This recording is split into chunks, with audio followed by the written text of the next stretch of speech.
Well, kanina, ang dami namin sa mga eroplano kasi iba-ibang flights.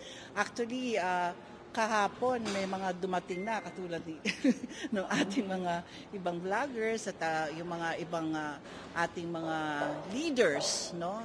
From nationwide ito, nationwide. At talaga namang nagtawagan kami, nagtawagan kami na nabigyan tayo ng isang pagkakataon na magkaroon ng isang peaceful and prayer rally, and then at the same time, yun nga, pinakausapan namin na sana magkaroon ng leaders forum para naman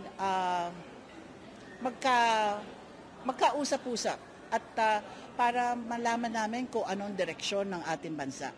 Matagal na kaming nakikiusap sa kanya actually.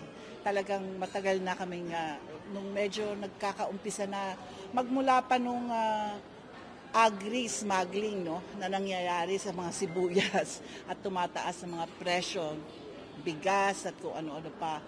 Marami tayong concern, no, aside from yung PI. Ito na lang nga yung nangyari ng People's Initiative dahil umalma na rin ang Senado. No?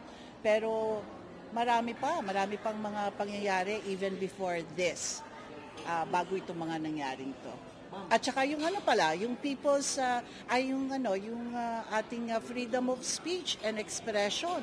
Yan ang nakakatakot kasi nasa harap ako ng SMNI. Kayo yata yung unang-unang binanatan nito, no? So masakit dahil kami kailangan natin ng dissenting opinions, kailangan natin naririnig yung mga mahusay, constructive criticism, no, para sa bansa. So, kung hindi natin maririnig to at makakurtail naman ito, cornerstone ito ng ating democracy. So, hindi tayo talaga pwedeng pumayag sa ganitong sistema.